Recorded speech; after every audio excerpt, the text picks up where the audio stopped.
Salam teman-teman, sobat-sobat. Kembali jumpa dengan saya, Bung Tema Adiputra, yang pada saat ini akan berbincang dengan seorang narasumber. Dan narasumber saya ini akan bercerita tentang satu peristiwa yang sangat gawat pernah dia alami, yakni peristiwa bom Marriott di kawasan Kuningan. Siapa dia? Mari kita temui narasumber saya.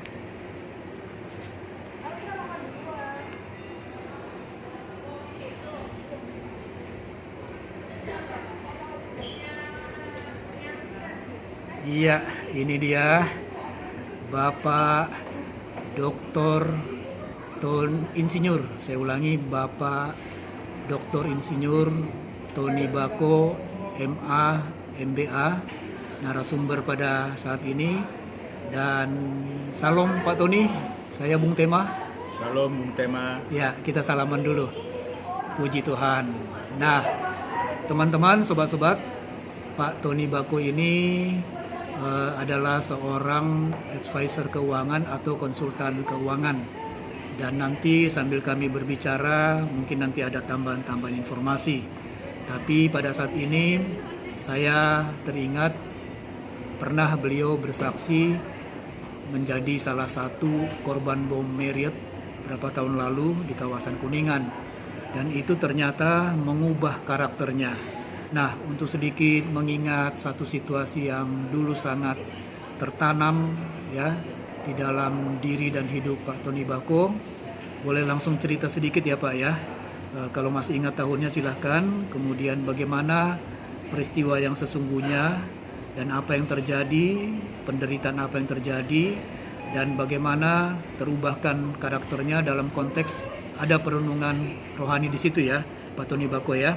Silakan Pak. Ya, terima kasih Bung Tema. Karena juga ditanya tentang peristiwa atau buat bom Marriott tersebut, pasti saya tidak akan terlupakan. Tanggalnya itu adalah tanggal 5 Agustus tahun 2003.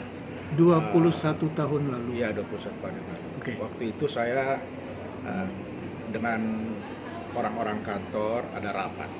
Ya. Ya, rapatnya seharusnya seharian. Ya. Tapi menjelang makan siang, kita makan siang terlebih dahulu di restoran itu berada di Marriott. Ya. Dan sewaktu makan siang, kami bersenda gurau, berbicara macam-macam. Ya. Pas sudah mengakhiri lunch kita lagi makan buah. Iya. Sebagian dari teman-teman kami sudah meninggalkan tempat, ada yang pergi keluar untuk merokok, ada yang ke toilet. Nah, kamilah yang beberapa orang, ada 14 atau 20 orang yang masih tinggal di restoran, menghabiskan buah dessert kita ya. Iya. Karena tinggal sesudah itu kita harus naik lagi ke atas untuk rapat. Nah, tepat pada jam 1.20 kalau nggak salah, atau 1.15 siang ya? Siang. Iya. Kita mendengar ledakan keras. Kita sangka itu kita tidak berpikir itu bom. Awalnya tidak berpikir bom. Iya. Kita sangka itu barangkali ada petasan atau apalah. Tapi tidak mungkin petasan, suaranya keras sekali sampai kita berdiri. Semua pada berdiri, melihat keluar. Pada saat kita melihat keluar, kita lihat api datang masuk ke ruangan restoran tersebut. Itu restoran di lantai berapa ya Pak? Restoran itu ada di lantai dasar. Oh, lantai dasar. Lantai dasar. Restoran Sailendra. Oke. Kita berada di Marriott di restoran Sailendra. Ya. Nah, api datang, ya, saya otomatis langsung tengkurap. Demikian juga dengan sebagian teman kita, ada yang tengkurap, ada juga yang belum sempat tengkurap. Istilah lainnya tiarap ya? Tiarap ya. Oke. Tiarap. Nah, waktu kami tiarap, wah, baru disitulah kami merasakan api itu sudah ada di tubuh kita. Oh, disambar api? Disambar api. Ya, kita semua tersambar api, dan juga tiba-tiba ruangan itu pun juga ya gelap ya, karena listrik jatuh mati. Semua listrik. Iya. Dan kaca-kaca berterbaran di mana-mana, khususnya kaca jendela. Nah, banyak dari kita juga kena percikan beling-beling dari kaca tersebut. Jadi nancap ke itu dalam Pak tubuh. ledakan besar, disangka bunyi petasan tapi besar sekali, dan hitungan detik pecah-pecah, gelap, Betul. dan badan sudah tersambar api. Betul. Itu kan hitungan detik ya Pak ya? Hitungan detik. Iya, oke. Hitungan detik. Gambarannya begitu ya. Gambarannya Tahun begitu. 2003. Tahun 2003. Hotel Marriott kawasan Iya. Kuningan. Iya. Oke. Terus Pak, Ya, pada saat itu saya tidak ingat lagi beberapa saat ya apa yang terjadi. blank. Blank. Pas saya sudah bangun, saya lihat sekeliling saya sudah gelap dan hampir kosong. Hampir kosong, hanya beberapa orang aja. Di situ saya dengar suara minta tolong, minta tolong. Iya. Nah, saya tidak menyangka bahwa kejadian itu sangat dahsyat. Iya. Tetapi kita semua melihat bahwa di sekeliling kita ada sebagian teman-teman yang sudah korban, Iya. Ya. Tergeletak. Apakah masih hidup atau tidak saya tidak tahu pada Tapi waktu itu. semuanya tersambar api. Semua tersambar api. Waduh, ngeri Sebagian sekali. dari teman-teman kami juga sudah keluar. Waktu saya keluar, saya lihat sekeliling saya sudah ada tidak ada teman-teman lagi. Iya, iya. Kecuali orang-orang lain yang masih tergeletak di situ. Saya Iya. tidak tahu tergeletak apakah karena mati atau karena Iya, iya, apa gitu. Iya. Saya bangun, saya tidak merasakan apa-apa dalam tubuh saya. Waktu itu saya tidak merasakan bahwa badan saya itu sudah terbakar. Ya. Saya berdiri, saya keluar, tapi tidak tahu keluar kemana. Saya lihat semua orang pada lari juga, sebagian sesudah saya keluar dari restoran, pada lari, semua pada lari masuk ke dalam kamar mandi atau toilet. Oh. Ya. Padahal toilet itu gelap sekali, gelap gulita. Saya pergi ke situ juga, ternyata di dalam toilet itu sudah semua orang sembunyi di situ. Nah, rupanya orang pada sembunyi di situ karena takut ada bomnya lagi gitu loh. Karena kita tidak tahu apakah iya, bomnya itu mendadak ya, sekali tiba-tiba. aja atau ada 2 kali, 3 kali, tidak ada di situ. Betul. Sampai akhirnya dari luar dipanggilin semua untuk keluar, baru kita keluar. Oh. Nah, pada saat keluar, disitulah baru saya lihat ya kedahsyatan bom Marriott tersebut. Iya. Mobil yang membawa bom itu betul-betul hancur ya. Iya. Dan Itu di juga- pelataran parkir ya, jadinya bahkan mengakibatkan bolong juga di basement gitu. ya. Iya. Dan juga saya lihat di situ banyak juga orang korban-korban termasuk supir-supir taksi. Oh. Waktu itu taksi Silverbird. Iya. Padahal taksi Silverbird itu berada di gedung sebelahnya. Ada Iya. kantor di sebelahnya. Kena juga Ya. Ada dampak juga sebagian ledakan. orang nangis-nangis di situ yang tangannya sudah buntung, Aduh, kakinya sudah buntung. baik. Ya pokoknya sangat dahsyat. Disitulah baru saya tahu kedahsyatan itu. Akhirnya saya tetap berjalan sampai ke jalan, dan di situ semua kebetulan suasana sudah chaos dan macet. Akhirnya orang-orang pada stopin mobil-mobil yang ada di situ untuk membawa kita ke rumah sakit. Ke rumah sakit. Ya. Oke. Karena ambulans juga tidak bisa datang menjemput kita kan karena macet sekali. Iya. Akhirnya kita masuk ke dalam satu mobil Kijang waktu itu, beberapa orang dipaksa masuk ke dalam Kijang. Iya. Kebetulan supir itu kita tanya, supir itu kebetulan baru mengantar bosnya ke kantor dan sekarang lagi mau jalan keluar, terpaksa mobilnya di stop untuk membawa kita ke rumah sakit. Iya. Masuk kita semua ke dalam mobil, berceceranlah darah itu di mobil-mobil itu. Tapi ya Iya. supir itu Dan diberkati Pak Tuhan. Bako waktu kondisi keluar kemudian naik mobil belum sempat secara rinci memperhatikan badan ya. Oh sudah. Sudah. Pada saat itu baru di luar itu saya lihat badan saya sudah mulai terbakar. Tapi saya tidak memikirkan sakitnya dulu. Oh. Saya memikirkan fokus ke rumah sakit. Fokus adalah menyelamatkan diri dulu. Ya. Ya bersama teman-teman yang lain juga ada. Nah di mobil itulah saya bertemu dengan orang-orang korban-korban lain yang saya tidak kenal. Ya. Termasuk 2 teman saya ada di situ. Jadi kita ada bersembilan di dalam mobil itu. Ya, bersembilan dalam mobil itu 2 orang teman saya, yang lain saya tidak kenal. Iya. Nah, yang herannya Pak, di situ banyak orang-orang di dalam mobil pada nangis semua, ya, kesakitan, teriak-teriak. Saya tidak merasakan kesakitan saya. Saya hanya herannya saya tidak merasakan kesakitan saya. Iya. Ya. Saya hanya bilang berdoa, ampunilah orang yang berbuat ini karena dia tidak tahu apa yang dia perbuat. Saya hanya bilang begitu saja. Karena saya melihat orang-orang sekeliling saya sangat menderita sekali. Iya. Saya justru mendoakan orang yang membuat bom itu untuk diampuni karena membuat korban-korban ini. Padahal saya juga adalah korban. Begitu ya Pak. Jadi ya? saya tidak memikir saya sebagai korban pada waktu itu. Iya. Ya. waktu saya bilang begitu, ternyata orang sebelah saya juga mengatakan begitu. Saya tidak tahu juga apakah dia juga seiman sama saya atau tidak. Iya. Menyatakan, mendoakan demikian juga. Oh. Ya, akhirnya kita dibawa ke rumah sakit.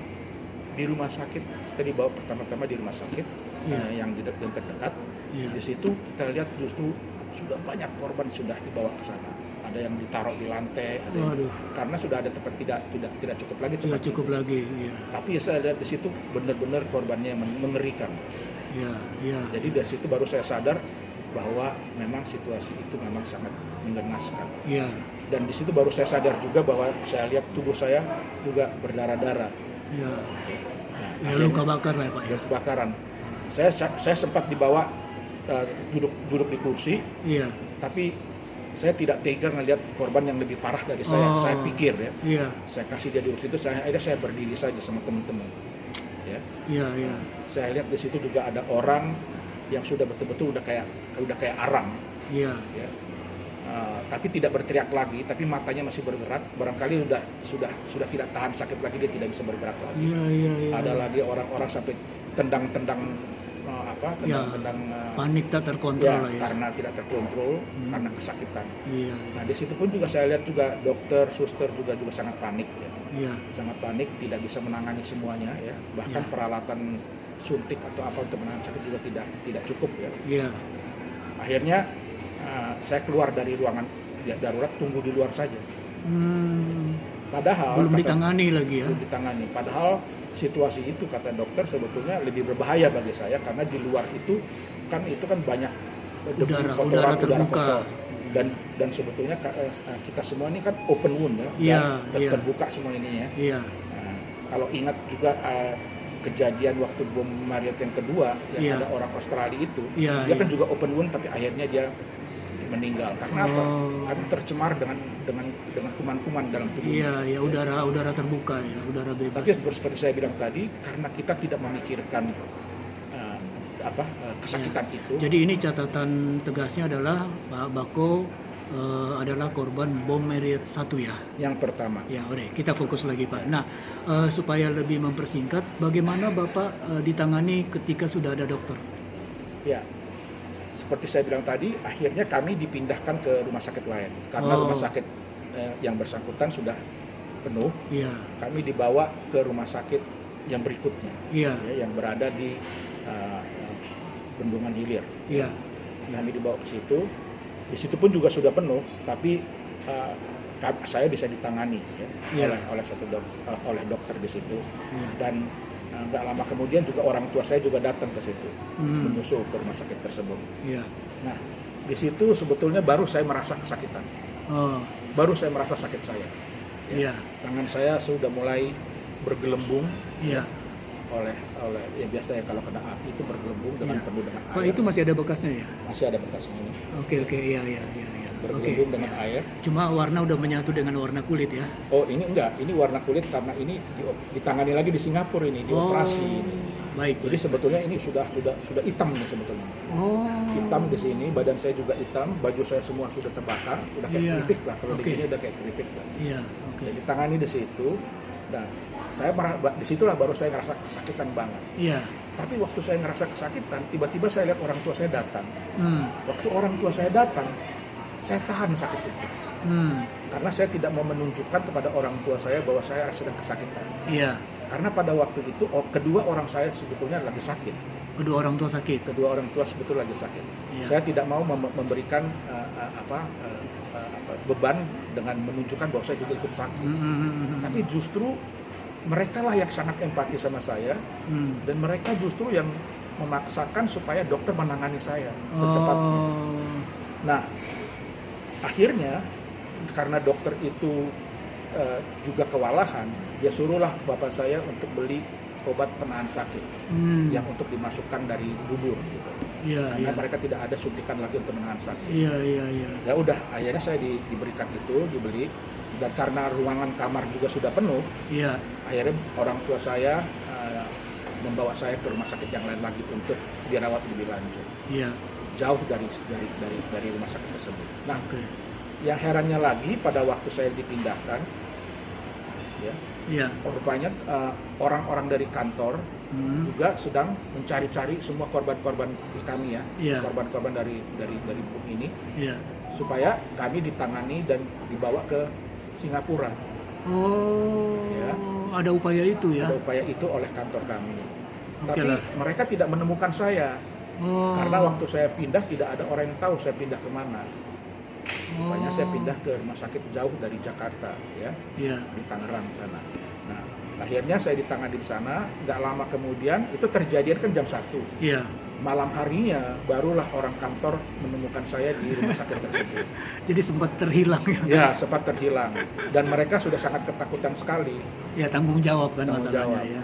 Dan lebih aneh lagi, rupanya waktu jadi korban, nama-nama korban-korban itu muncul dan nama saya muncul berapa kali di TV sebagai korban. Oh. Tambah lagi mereka tidak menemukan saya di mana. Jadi Iya. mereka semua pikir saya sudah nggak tahu di mana. Gitu. Aduh, iya. Akhirnya mereka berusaha dan mereka temukan saya. Iya. Dan akhirnya sudah temukan saya. Mereka bilang bahwa saya harus dibawa ke rumah sakit di Oke. Singapura untuk ditangani lebih lanjut. Pak, kita boleh persingkat sedikit.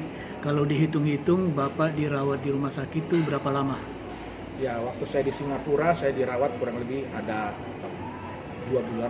2 bulan ya? Tapi kita harus ditangani juga setiap minggu harus bolak-balik ke Singapura untuk Baik. terapi. Ya, jadi artinya 2 minggu full di rumah sakit, tapi ada 2 bulan di rumah sakit. ya 2 bulan ya, Ya. ada berobat jalan ya. Ya. Nah, kemudian kan artinya Bapak sudah di rumah kan? Ya. Sudah di rumah pada masa berobat jalan juga ya.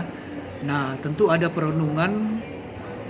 Justru perenungan itu terjadi waktu saya terbaring di rumah sakit.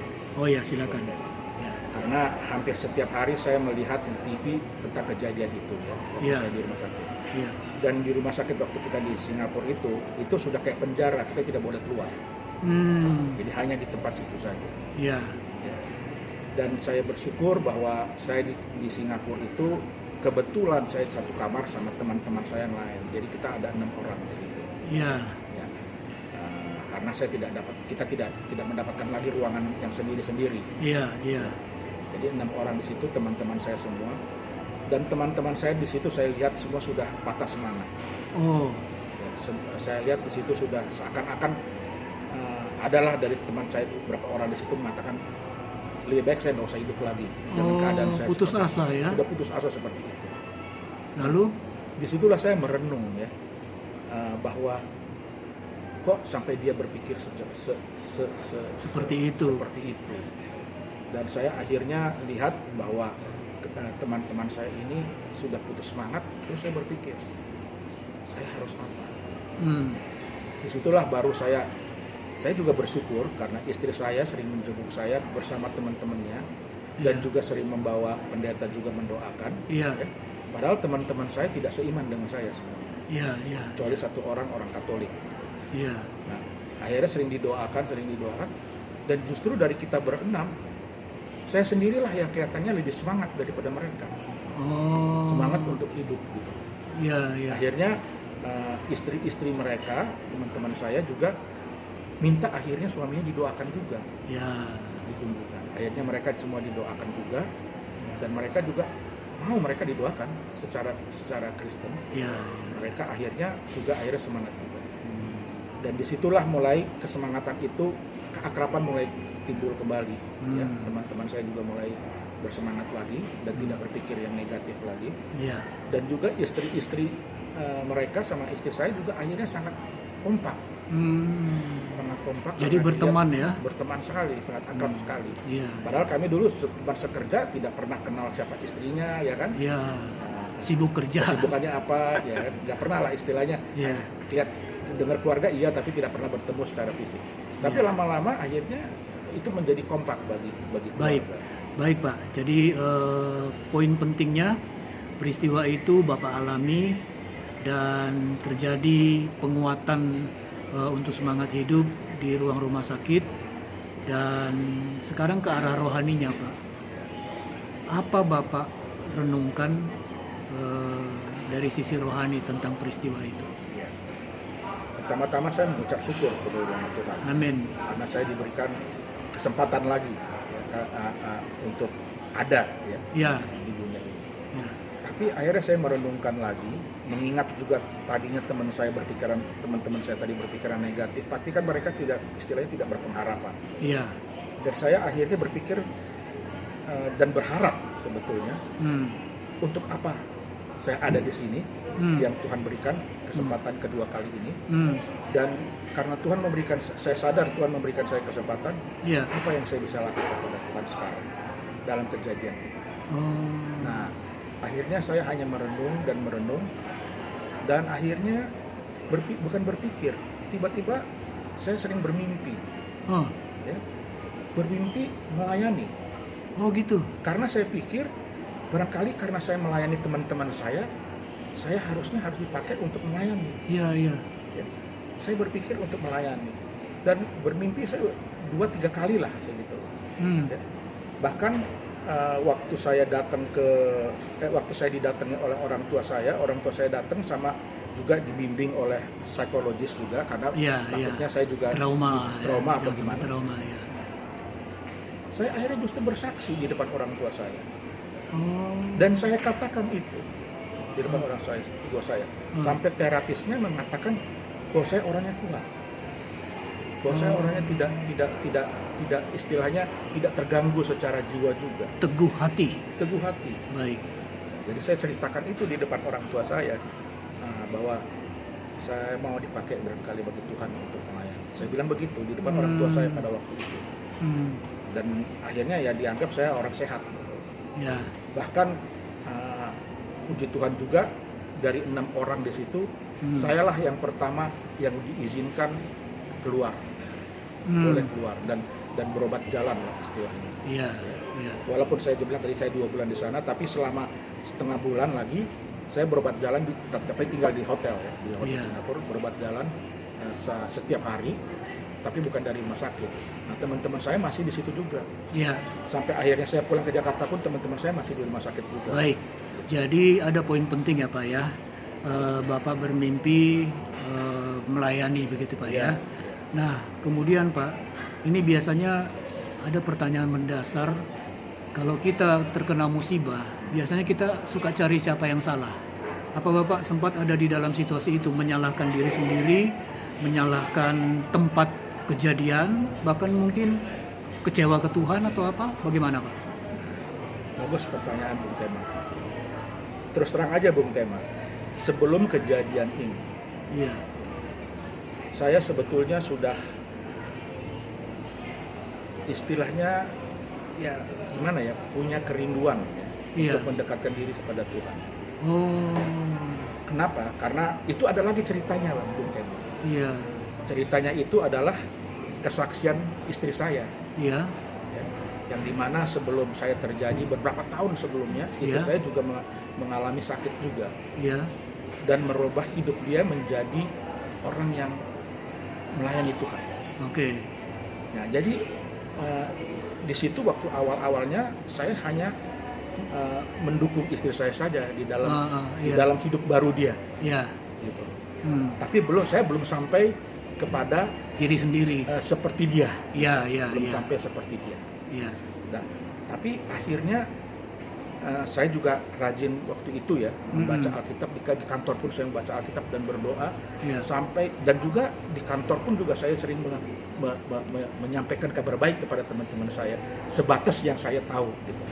Tanpa bimbingan dari sekolah atau apa ya. Jadi artinya kan Pak, sebelum-sebelumnya itu sudah adalah ikut-ikut pelayanan gitu ya. Tapi yang boleh dijawab sedikit Pak, apakah ada menyalahkan seseorang? Itulah. Jadi dari situ saya baru menyadari ya, bahwa keberadaan saya pasti disertai Tuhan. Dan kejadian itu ya pasti bukan tanpa sepengetahuan. Jadi saya berpikir pada waktu itu ya nggak apa-apa, karena seperti kayak saya waktu masih anak-anak Pak. Saya di depan orang tua saya, tiba-tiba saya kena musibah, itu karena saya, bukan karena siapa-siapa. Dan orang tua saya juga tetap tidak menyalahkan siapa-siapa, termasuk diri saya. Jadi saya tidak merasa harus menyalahkan siapa-siapa. Oh, Saya menjalani saja Ya. kejadian itu ya karena ya barangkali kalau secara rohani Tuhan mau memproses saya. oh gitu. Ya. Supaya Tapi saya bisa tapi berjalan. akhirnya Pak, yang saya tahu kan pada akhirnya kan sekian tahun kemudian Pak Tony Bako kan ambil kuliah pasca sarjana di sebuah sekolah teologi ya Pak ya. Ya. Nah, itu kan tidak sembarang Pak, keputusan seperti itu. Apakah itu ada hubungannya dengan jadi korban merit? Ya, Bagaimana itu Benar. memutuskan itu? benar. Jadi waktu ini dipotong-potong lagi Pak ya. Iya. Cut the long story short. Jadi waktu sudah terjadi itu, saya sama istri saya kebetulan juga ikut pelayanan Iya, di salah satu hamba Tuhan iya, dan di gerejanya. Jadi termasuk gereja perintis juga lah. iya, Jadi kami, saya sama istri saya sebagai istilahnya sebagai anak imannya lah ya, iya, bapak rohani kita ya, iya. anak bapak rohani kita yang membimbing kita Iya. dalam pelayanan di gereja. Jadi dalam anak pelayanan- rohani di jadi situ. anak rohani di situ. Iya. Nah, kita waktu saya lagi pelayanan di situ, ya, saya bertemu lagi dengan hamba Tuhan. Iya. Hamba Tuhan lagi, saya bilang namanya ya Pak Jimmy Poli. Baik, baik, ya. Nah, pertanyaan terakhir Pak, karena keterbatasan waktu, dalam kondisi saat ini, ya, apakah ada sesuatu yang jadi beban hidup Pak Bako, tapi beban itu akhirnya bisa Bapak hadapi dengan sudut pandang baru karena kejadian pengalaman bom Marriott. Silakan Pak berbagi. Ya tentu beban itu selalu ada ya. Iya, Bahkan kalau saya dari hidup sebelumnya, iya, pasti saya merasa bahwa beban itu sesuatu hal yang barangkali saya tidak bisa pikul. iya, Tapi puji Tuhan, ya, setiap beban yang saya hadapi, iya, ya, dan saya selalu berserah kepada Tuhan dan Iya. berseru kepada Tuhan, saya bisa lalui dengan baik. hmm, Nah, salah satu yang barangkali yang saya sekarang alami, iya, belakang ini sejak kejadian COVID, iya, ya, saya waktu itu juga kena COVID. iya, iya, iya. Sesudah saya kena COVID, berapa lama kemudian saya hampir sembuh, Iya. akhirnya saya kena tiroid. Oh, iya, iya. Sesudah kena tiroid, saya dirawat juga, nggak lama kemudian saya kena mata. Oh, Bahkan sampai sekarang mata itu masih terganggu, iya, tapi dalam perawatan. baik. Tapi terus terang aja, semuanya itu yang saya alami itu, Iya, saya tidak mengeluh. iya, iya. Saya justru menerima, Oh, ya. menerima. saja, dan saya Menerima semua beban itu. menerima kejadian itu Iya. yang ada pada saya, Iya, karena saya percaya, ya, saya berserah kepada Tuhan, iya, dan apa yang saya alami iya. itu pasti Tuhan bahkan memberikan kekuatan pada saya. Nah, Oh, seperti sekarang nih saya ada mata. Memang mata ini sebetulnya mengganggu ya, karena Iya, iya. sudah beberapa lama saya tidak membawa mobil lagi. Iya, iya, Tapi saya bersyukur, walaupun saya tidak bawa mobil, istri saya sekarang yang membawa saya. Dan Iya. selama ini saya membawa dia, Iya. karena dia membawa saya. iya. Dan dia pun juga tidak mengeluh. Oh, iya, iya, iya. Nah, saya pun juga tidak mengeluh karena walaupun mata saya terganggu, Iya, tapi saya masih bisa melakukan apa yang saya lakukan seperti biasa. Jadi saya anggap sakit mata saya ini sebagai teman saja, teman dalam diri saya. Tapi dengan kejadian ini, setiap saat saya diingatkan selalu harus datang kepada Tuhan. Iya, Jadi dialah yang menuntun saya, Tuhanlah yang menuntun saya Iya, untuk iya, melakukan iya. pekerjaan saya. jadi membuat kita setiap detik tergantung pada Tuhan, Iya. mengandalkan Tuhan Iya. ya.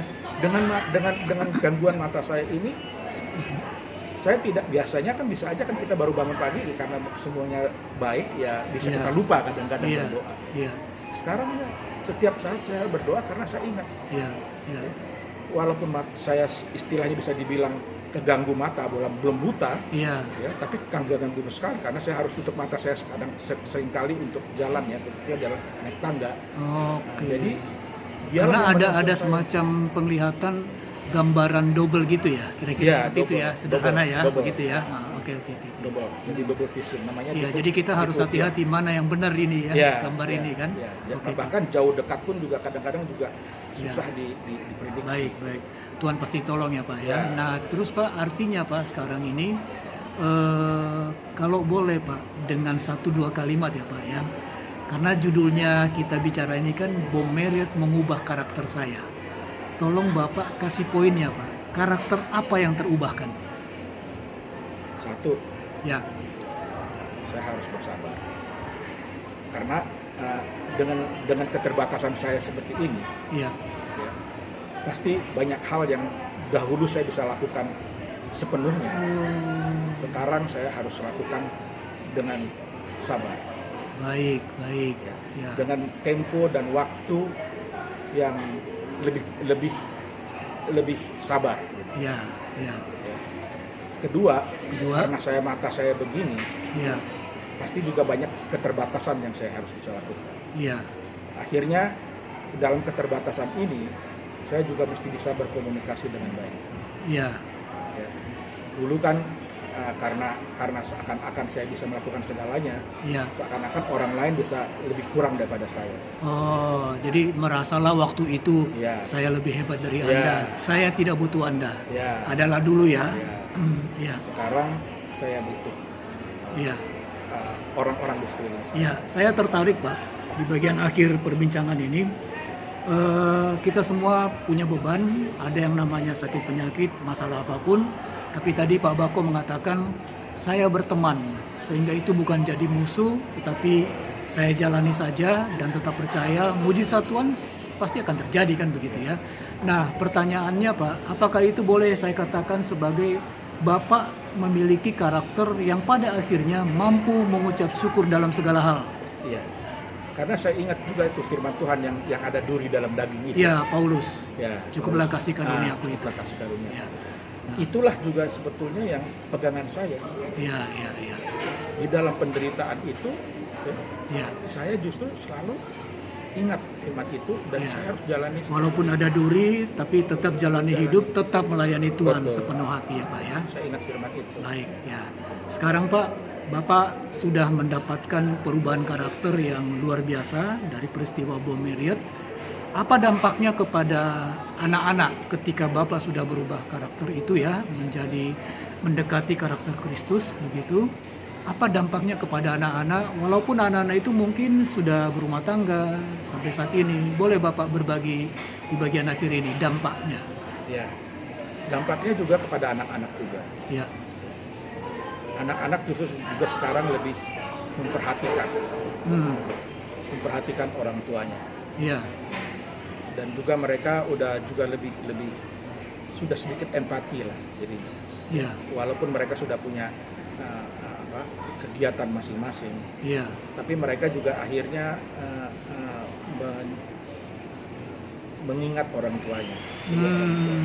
ya. Di tengah kesibukan ya. Di tengah kesibukan, Biasanya di kota-kota besar anak-anak sibuk, orang tua kadang-kadang sedikit terlupakan begitu ya. Ya. Dan juga mereka juga sekarang juga ya istilahnya lebih mengandalkan satu sama lain dalam Ya. arti kata. Ya, Karena mereka melihat orang tua mereka yang sekarang istilahnya sudah punya keterbatasan, ya, jadi mereka pun juga sekarang juga saling juga lebih dekat kepada saudara-saudaranya, ya, ya barangkali juga untuk memperhatikan orang tuanya ya, ya, kurang lebih kayak gitu. Tapi saya percaya semuanya itu juga kehendak Tuhan juga ya. ya, Karena waktu saya masih sehat pun juga barangkali karakter saya juga seakan-akan saya juga tidak memperhatikan mereka. Ya, kan? kayak berbalas gitu. Ya, kayak berbalas begitu. Tapi kan sekarang dengan keterbatasan saya dilihat, wah ini orang tua ini sekarang sudah tidak pernah lagi seperti dulu Iya. meninggalkan kami. Dan mungkin juga anak-anak jadi tahu ya, hidup ini setiap saat itu bisa saja terjadi yang tidak diduga-duga ya. Itulah sebabnya andalkan Tuhan ya. Betul. Pak Bako ya. Betul. Baik. Kesimpulan singkat Pak. Jadi berangkat dari Bom Marriott yang Bapak alami sebagai korban, kemudian terjadi perubahan karakter, lalu akhirnya Bapak juga bisa menerima kenyataan yang ada sekarang ini. Apa kesimpulan Bapak semuanya tentang hal ini? Ya, bahwa kita ini sebetulnya tidak ada apa-apanya tanpa Tuhan. Kita ini tidak ada apa-apanya tanpa Tuhan. Ya, kita ini kekuatan kita hanya dari Dia. Oke.